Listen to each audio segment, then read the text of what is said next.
Serão lançados na semana que vem 2 cartilhas e um livro, resultado de estudos desenvolvidos no projeto de monitoramento e estudos dos processos erosivos em reservatórios de usinas hidrelétricas. Para falar mais sobre esse assunto, nós vamos conversar agora com Maurício Salles, que é coordenador do evento, e também com a Marta Pereira da Luz, que é engenheira civil da Gerência de Serviços e Suporte Tecnológicos da Eletrobras Furnas. Boa noite, obrigada pela presença de vocês. Boa noite. Boa noite, Camila. Bom, a primeira pergunta é qual que é a importância de tratar sobre esse tema? Para quem é leigo, parece meio complicado, a gente não entende muito bem o nome. Por que é importante tratar desse tema? E também, as erosões, elas ocorrem muito nesses reservatórios? Bem, o processo erosivo, ele está presente em todos os lugares, nas cidades, nas usinas hidrelétricas não é diferente, em especial nas margens de reservatório. Nas usinas hidrelétricas, isso é um agravante em função da mudança do nível do reservatório ao longo do ano. E como a gente pode observar, o regime de chuva, ele vem mudando ao longo do tempo, e isso difere em relação à exposição do solo na margem desses reservatórios. E a presença de infraestrutura urbana, quando ela não está bem qualificada ao longo desses reservatórios, repercute também com agravante nesse problema. Bem, e como os reservatórios, no caso de Furnas em especial, eles ocupam vários municípios, né? A usina hidrelétrica de Furnas, uma das maiores do sistema em ocupação em termos de margem de reservatório, atinge 36 municípios. Então, são 36 municípios que estão em contato com esse tipo de problema.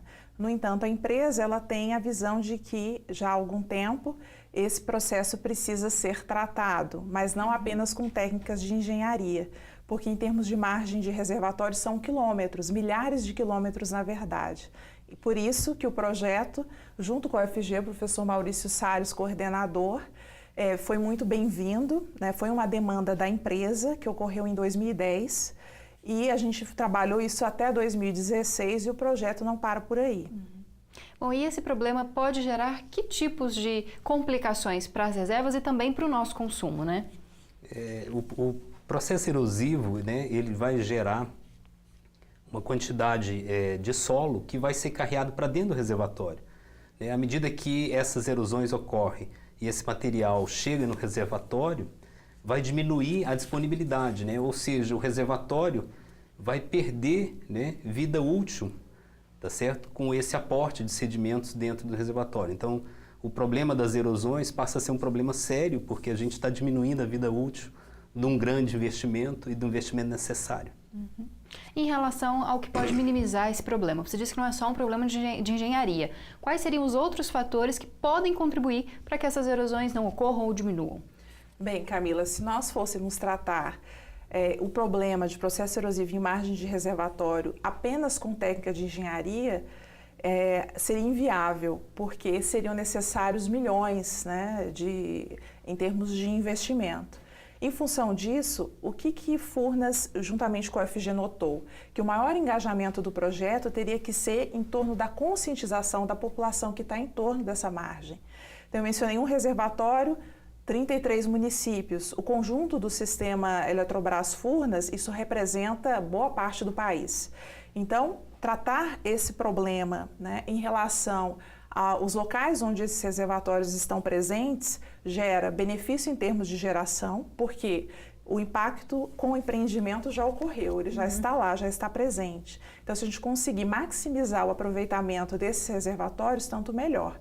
Isso em relação à geração de energia, como o professor Maurício comentou, mas também em relação ao abastecimento público, né, e em relação ao próprio uso do solo, porque também são milhões, né, de metros cúbicos de solo que vão para dentro do reservatório, que poderiam ser áreas cultivadas. Bom, professor, em relação ao livro e à cartilha, eles vão conseguir conscientizar o poder público, a população da importância de discutir esse tema? Queria também que o senhor destacasse o dia, o horário do lançamento para que o nosso público possa conferir. Ok. Essa parte, né, da pesquisa foi não só a parte técnica, né, mas a gente deu uma importância grande à questão da educação ambiental, né? Como a Marta já destacou, a gente entende que a educação ambiental é a solução para o problema, tá certo? Ou seja, para os próximos empreendimentos, como é que a gente vai poder fazer melhor? Então, a gente vai conseguir, né, minimizar esse problema através da população. Então, essa conscientização, né, dentro da educação ambiental é fundamental. E a ideia, então, de produzir o livro e as cartilhas foi tentar, né, chegar a todas as idades. Então, tem uma cartilha que chega até quinto, sexto ano do ensino fundamental, uma segunda cartilha que cobre o restante do ensino fundamental e ensino médio, e um livro para a parte da área técnica, né, pesquisas em universidade, pós-graduação, etc.